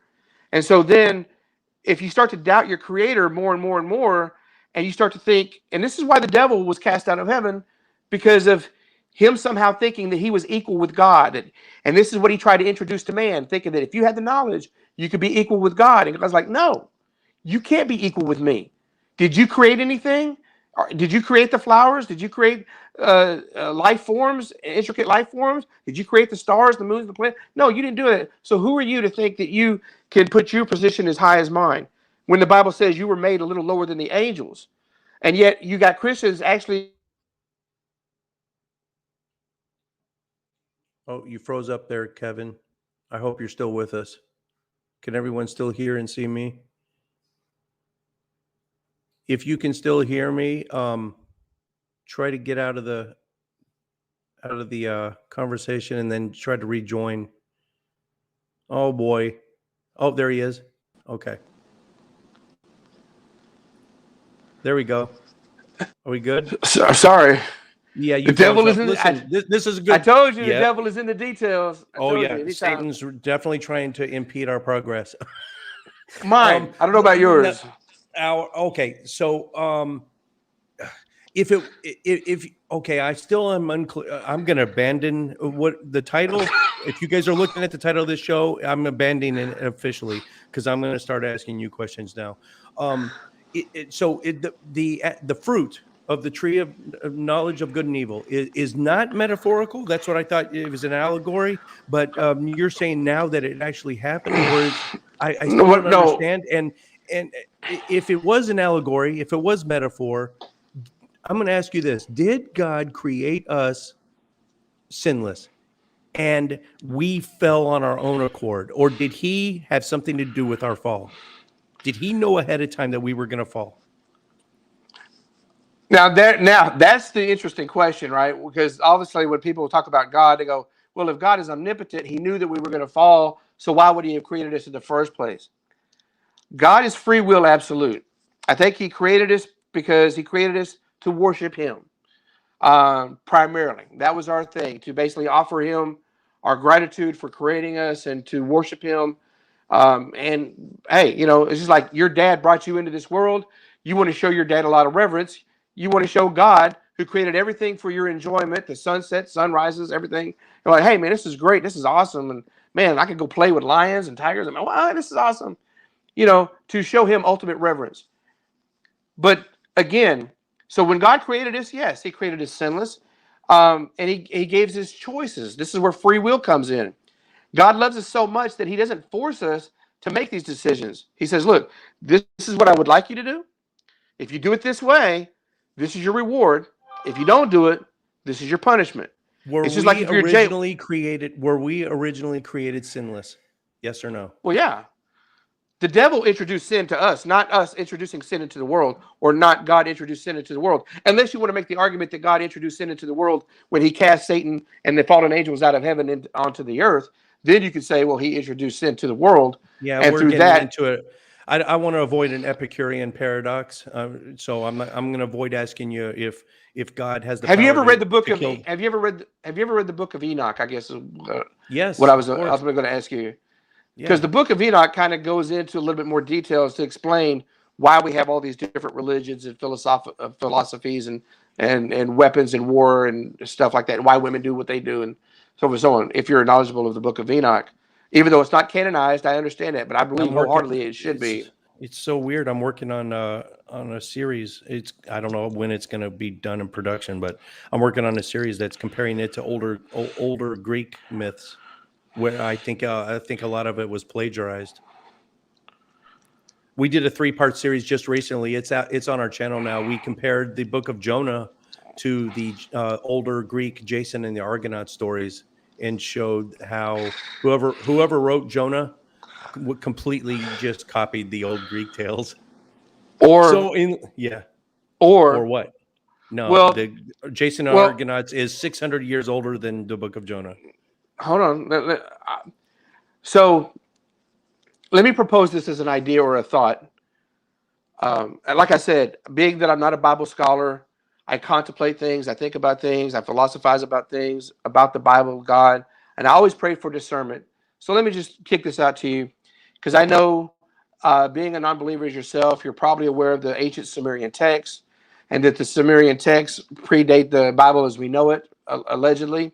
I say allegedly because we're basing our information on who is giving us this information.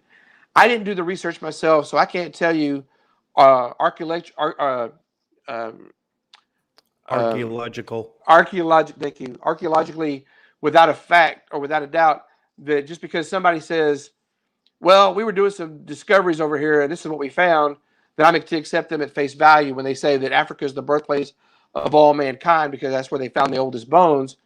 But if Adam and Eve were kicked out of Eden and wherever Cain settled in, the land of Nod, wherever that is, it's suffice to say that there are other places other than Africa that man existed and coexisted. And it's even relevant because of what the Bible says when it talks about him creating mankind.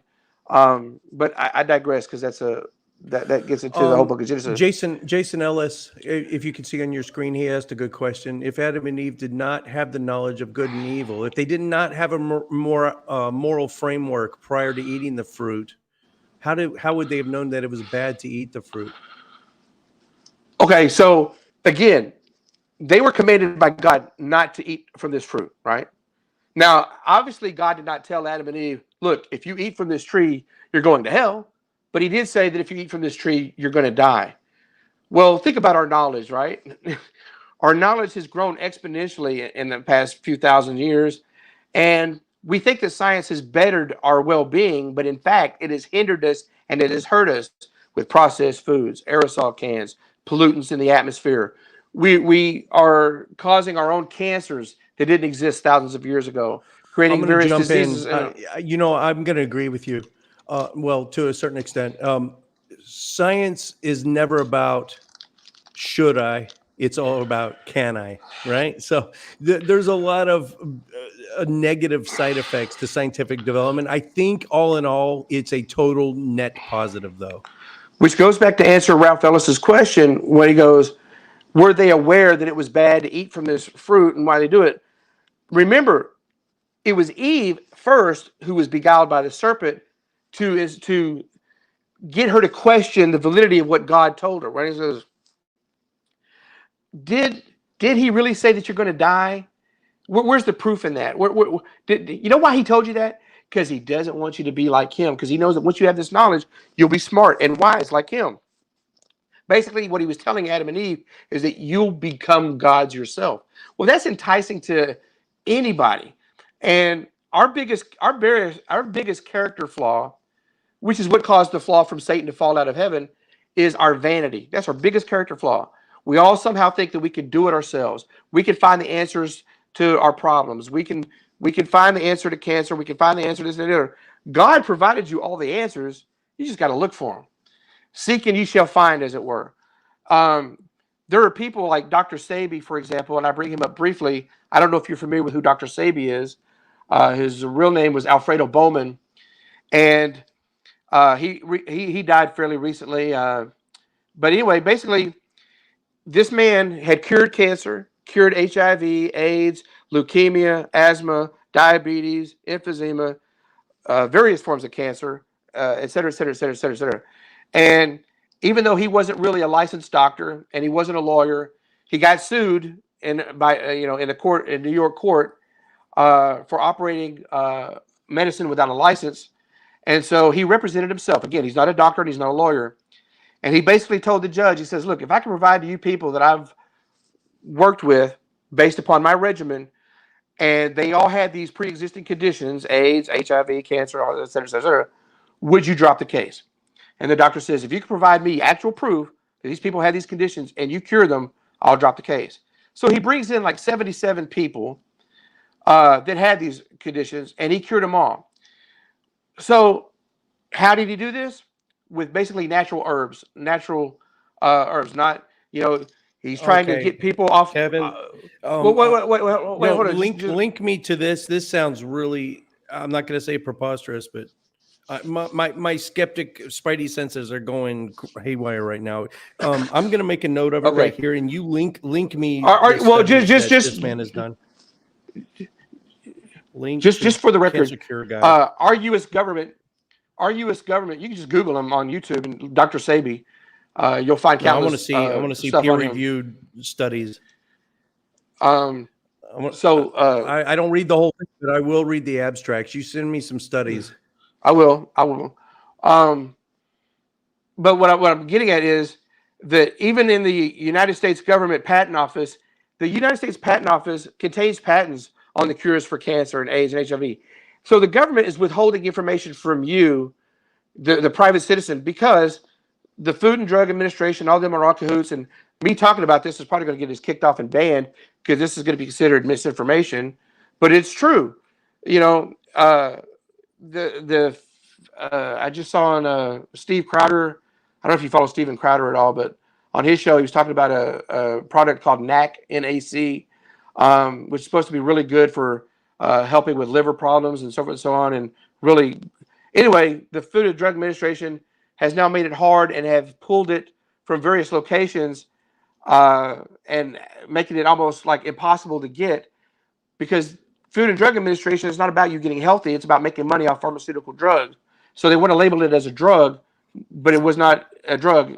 Anyway, okay. Dr. Sabi, cured these things. These are some very bold claims. Let me change gears real quick.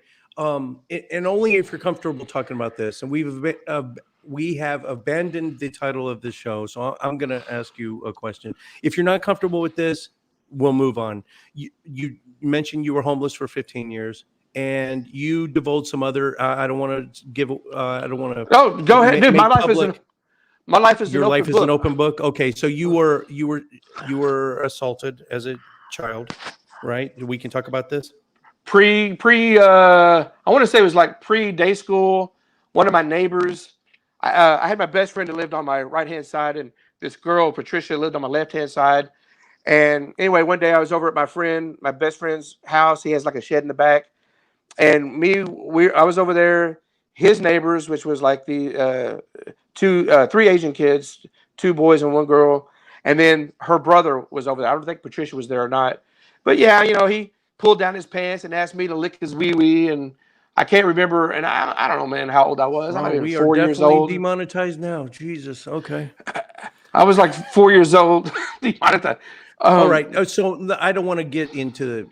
So I was molested at a details. very early age. Yeah. I was bullied a lot as a kid. Let's just wrap it up and say some very terrible things have happened to you. Homelessness and the assault and all the other things you talked about. And I don't want to get into an Epicurean thing, but something niggles at me. It's just why would a loving God allow that? How can you fall at the feet of a God that would just look on with just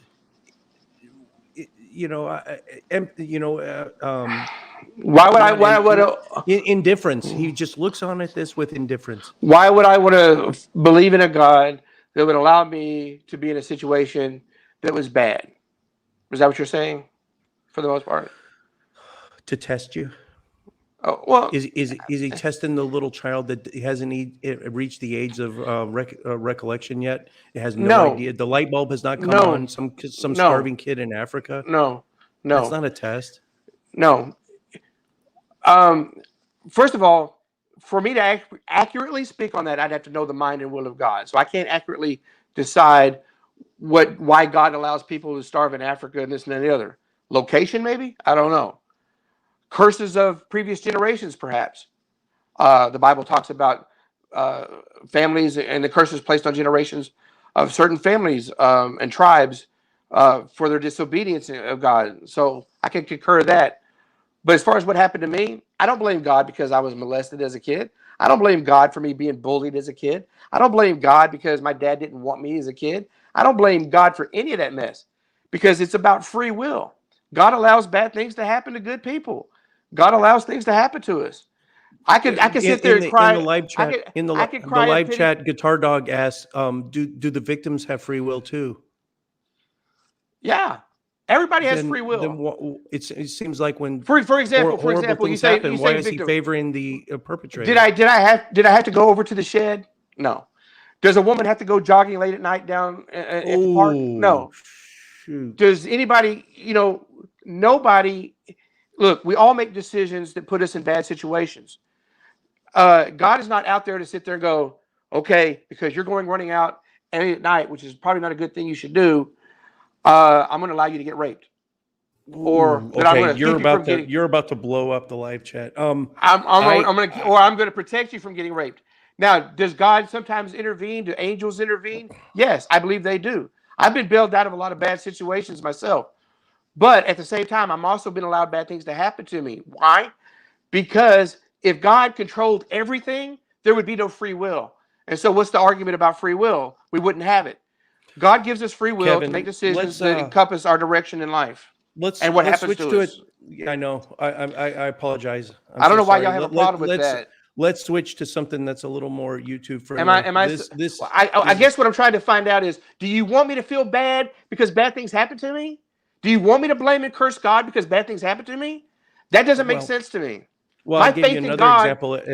I gave you another example.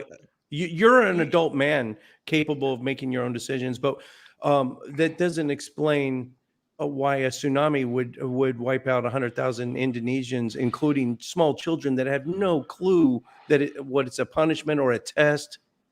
Or maybe it's just a tsunami. Maybe it's because of the fracking going on underneath the ground. Maybe it's because somebody, is doing nuclear testing underneath the ground that's causing the tsunami. He knows the number of hairs on your head. Right. Yeah. But he doesn't control whether or not your hair is going to have a good hair day or a bad hair day. That makes no logical sense whatsoever. This is Epicurean. I didn't want to really get into Epicurean. I don't know what's Epicurean about it. I'm just explaining to you that should I blame God because of natural disasters? Should I blame God because a tornado, hit El Reno, Oklahoma, and more Oklahoma? Should I blame it that a tornado is 2 miles wide, or should I blame HAARP, HAARP, or should I blame all this other stuff? I don't know, because we could go into conspiracy theories and we could go into this, that, and the other, and it doesn't make sense at the end of the day. Trying to figure out and pinpoint who's guilty and who's at fault. I didn't. What I do, I will say YouTube this anyway. I will say this. All right. I will say this, Jim. I was in New York in 2001. Okay, between June and just before September, I came back. I was there for like 3 months. I went up there because I wanted to get on Showtime at the Apollo. I wanted to sing Sam Cooke up there and do a Change Is Going to Come and all this and that and the other. While I'm in New York, and at first time in my whole life, I felt this is where I belong. I felt in my first entire life that I was meant to be in New York, that I should be in New York. This was where I should have been born. I've always said that I'm a native New Yorker trapped in a southern body. But for some reason, I began staying in a shelter in Lafayette and White Street, which is in close proximity to Canal, which is in near relation to the World Trade Center. And something was telling me, I was seeing signs while I was there, and I was beginning to tell people, hey, something major is going to happen here in New York. I can't tell you what it is. I don't know what it is specifically, but expect something major to happen that's going to change a lot of things to come. And as time got closer and closer and closer, I decided, screw it. I'm going back to Texas. Went back, got Greyhound, got back to Texas. September 8th, I went, got hired at Walmart. September 11th, I went to check on my dog that I let this other family adopt. And that's when I found out the first plane had hit the World Trade Center. Called up one of my friends that I made in New York. I said, hey, dude, I just want to check and make sure you're okay. First words out of his mouth was like, dude, you called it. You said this was going to happen. I said, whoa, slow your roll. I didn't say that was going to happen. I just knew something major was going to happen. I don't need the FBI coming investigating me. It's like, what do you know about 9/11? That was just a thing that I felt like God was communicating to me, as he's done throughout my life.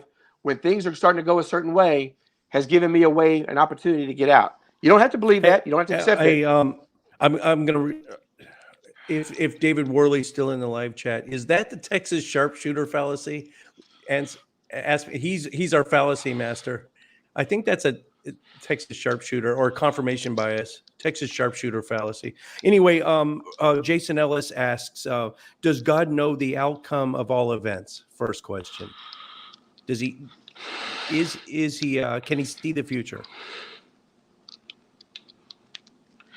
So this isn't a gotcha question. And then he follows up with, no. I'm reading it on the screen. Yeah. Oh, you're seeing it. Yeah. What I'm reading on the screen is, does God know the outcome of all events?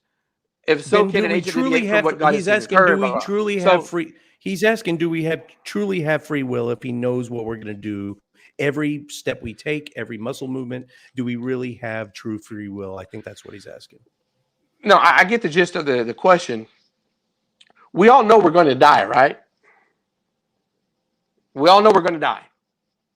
Some of us are going to. Now, you may not know when you're going to die. I don't know when I'm going to die. I suffer from congenital heart disease and edema and all this and that and the other. I should have been killed right off the bat with this COVID scamdemic that they put on us. But whatever the case is, I know I'm going to die eventually. So God knows I'm going to die. Does God know if I'm going to heaven or hell? Let me clarify. I'm probably one of the very few Christians that probably admit that I'm probably going to hell. Why? Because I haven't repented for a lot of my evil ways and sins and some things, and I'm a work in progress. Does God know the outcome? God knows the outcome of every possibility. But you only have two. Do what God asked you to do. He's saying you're not answering his question. Wait. Okay. Let me finish. Okay. What God is saying is, do what I ask you to do. This is the end result. Don't do what I ask you to do. This is the end result. So ultimately, there's two choices. Does God know the outcome? Yes. It's up to you to decide which outcome becomes relevant. But God's not forcing you to make the choices you make. So therefore, the ball is in your court. And God does have the ability, believe it or not, to change his mind. So if God's like ultimately thinking, okay, Jim Hall's going to hell because he doesn't want to believe in me, God can change your mind if all of a sudden you decided to repent and say, you know what, I'm turning away from this, because just like the atheists before me, Anthony Flew, or C.S. Lewis, and all these other people before me, you know, just like they found God, there's a possibility that I could find God, and then my destiny changes. So just because God knows the outcome doesn't change your free will one bit whatsoever, because the choice is ultimately up to you to decide what your fate is. God just knows the outcome prior but he's not forcing you to go one way or the other. That's a decision you clearly have to make on your own. Kevin, we have 27, I'll say 27 minutes left. That's plenty of time. Let's switch to one more quick topic, and I want to give allow for enough time to talk about where people can find you, this podcast, and if someone wants to follow up with you, how they can reach you. We'll do that at the end. So, gosh, we've been all over the map, and I've been hogging the questions. Do you have any other questions for me? Well, I just wanted to know. Well, you answered the question, was why you became a non-believer. Things weren't making sense to you. What would it take for you to convince you that a God exists? Great question. That's a great question. Most atheists, if you were on a show with 90+% of any other atheist show, they would answer this differently. I'm an anomaly with regard to answering this question. Well, first, I didn't create this idea, but it really stuck with me. I think it was Matt Dillhunty. He said, if God really knows me, if God knows everything about me, he knows already what it would take to convince me, and he would provide that. Therefore, he wants me to be an atheist. That's basically Matt Dillhunty's response. My response is really just, I'm not as intelligent as him or most atheists. I'm a dumb Marine. If it were undeniable and confirmed by the majority of the population, an actual physical event, like, I don't know, a giant God hand coming down out of the sky and a booming voice, and the Antichrist appears in Megiddo, and here comes horsemen galloping up in the sky, and the seas go red.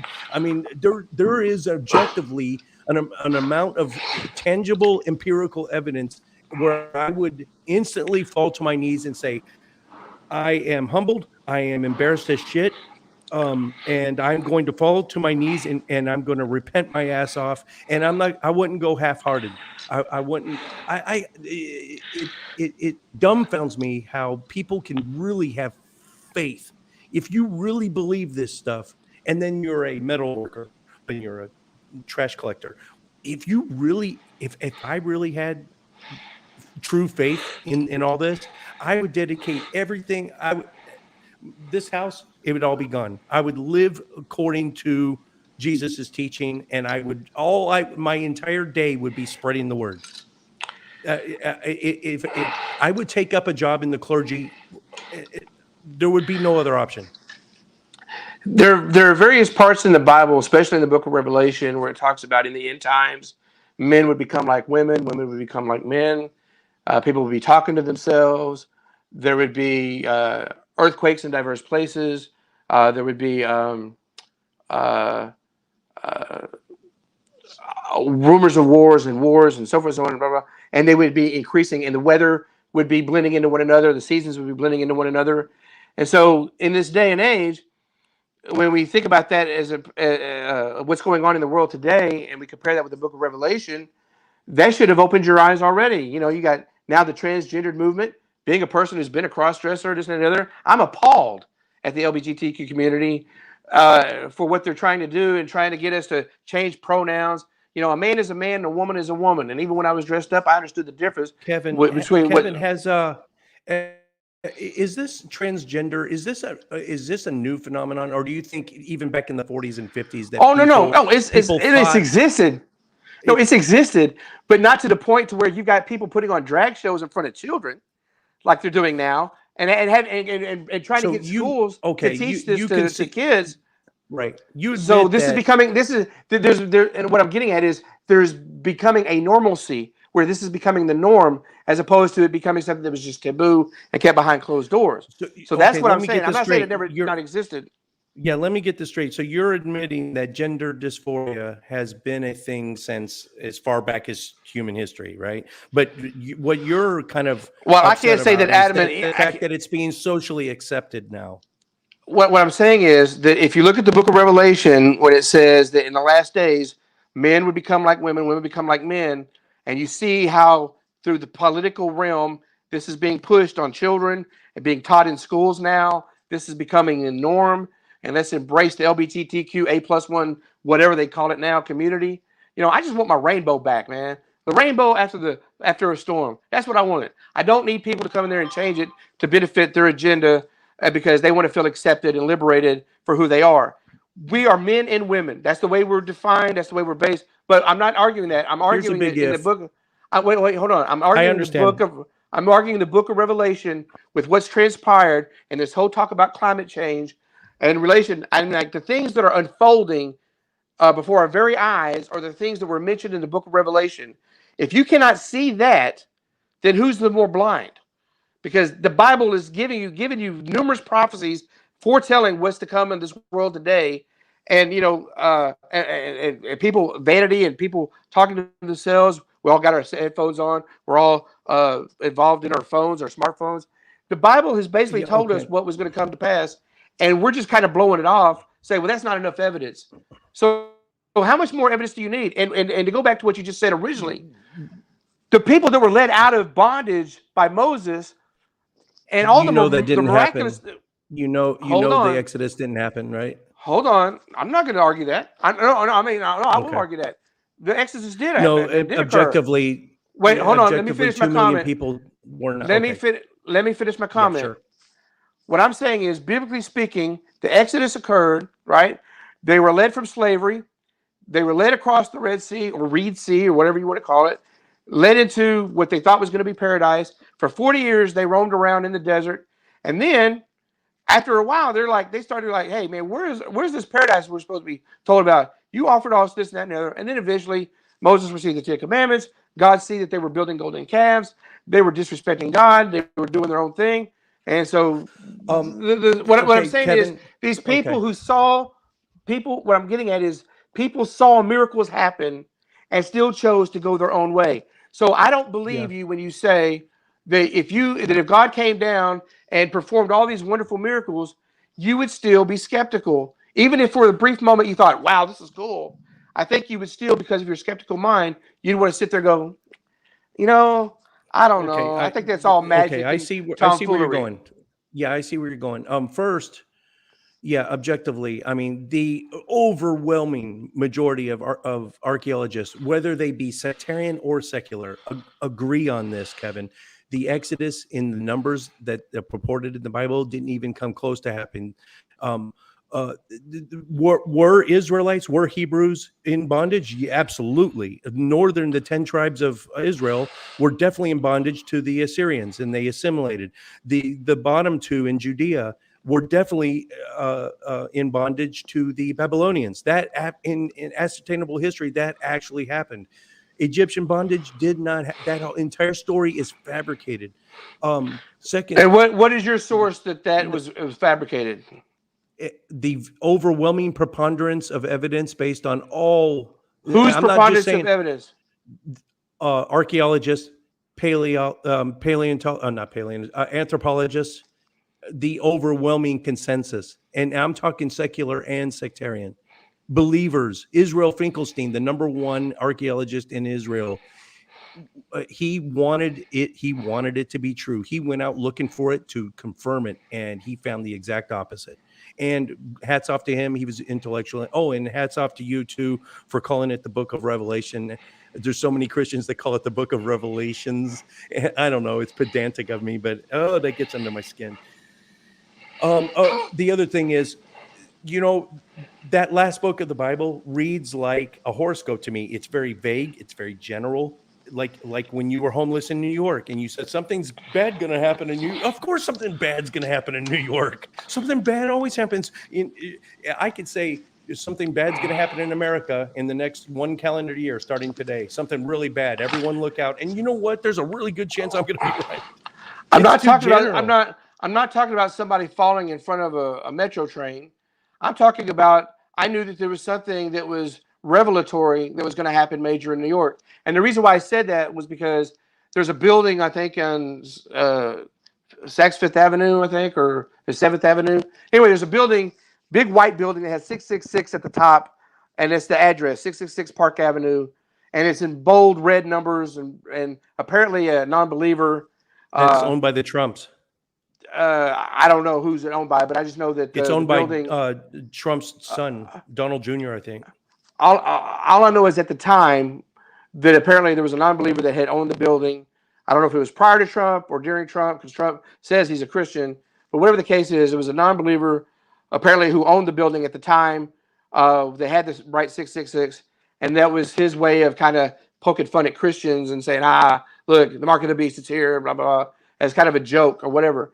But anyway, when I saw that and I saw there were some other things that I had seen that I was like, okay, oh, the United Nations building in New York and this and the other. That's when I started to formulate that, okay, there's something that's going to be huge, that's going to change a lot of things, that's going to lead us down the road towards the end ways and to the end times. That's what I was coming across, not just saying like, oh, a bad thing's going to happen. Like, somebody walks across the street and gets hit by a bus. Yeah, I understand. 5 minutes left. This is a great time to get your final thoughts. Man, this has just been. Now I'm going to be honest with you. A couple things you said about transgenders and transgender folks, and some other things. Hey, that's cut. That's really cutting, bleeding edge, controversial, and it really riled up the live chat. And that's what I do. I believe. No, I believe nothing is off limits, but I'm going to call a lot of this out, and I wish I had 2 more hours with you, and I want you to come back on the show. This went better than I thought. I think I'm formulating in my head next time you come on.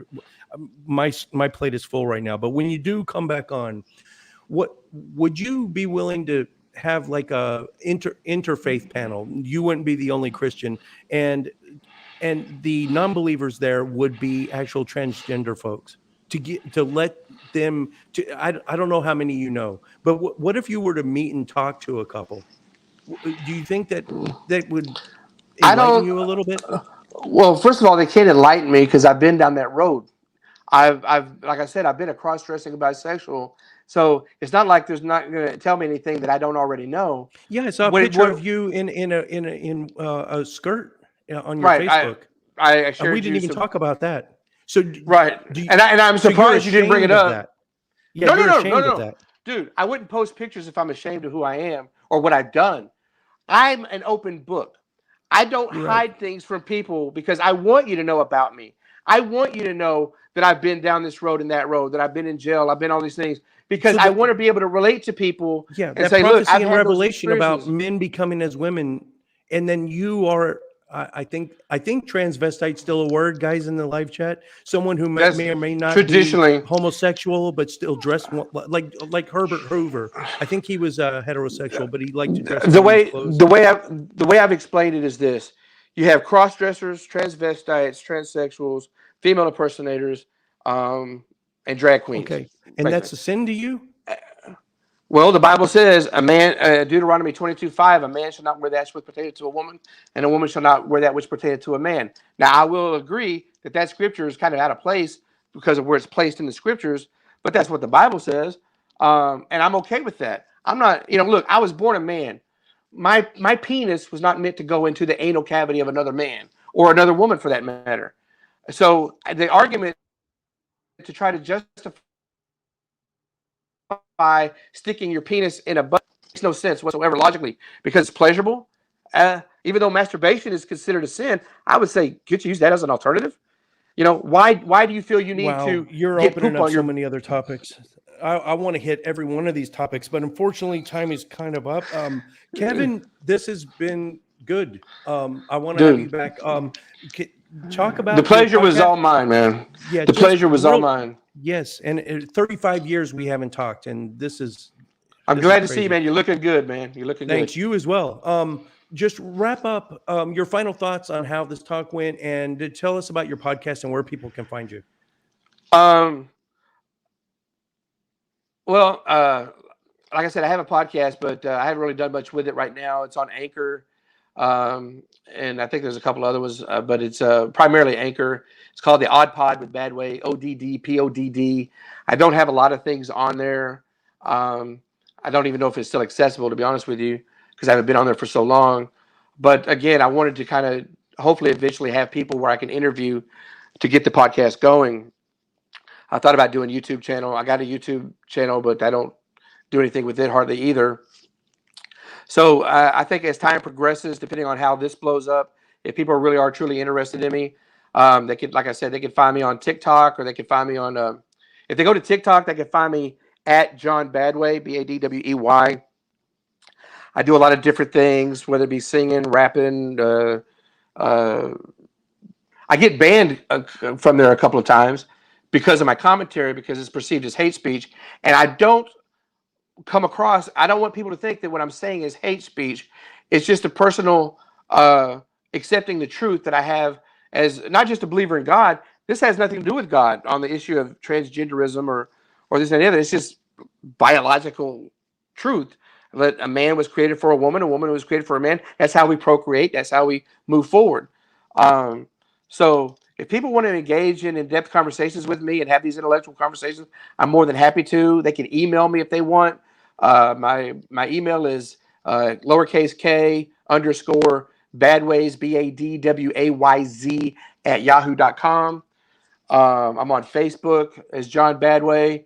And I know that if you go through my pictures and you look at them, look, I told you at the beginning of this broadcast, I'm a hypocrite. I'm secular. I'm not God's chosen prophet or anything that. I just have always inherently believed in God. And that's why I continue to do what I do, not sinfully wise, but why I'm so passionate about my faith in God, because I know he was there for me at my lowest, darkest moments in time, when there was no one else around, when I'd lost everything that I owned. I could have cursed God. And there's some stories that I want to share with you eventually of those scenarios that really just kind of reinforce my strength and my faith in God. And I know that ultimately, from a non-believer standpoint, you're going to argue that, well, why would he do that for you and not do that for somebody else? I can't say that God hasn't done it for you. It's just that you're not willing to acknowledge that he's done it for you. And I think that's wherein lies the difference. Is that sometimes yeah, there's so many more things we can I touch on.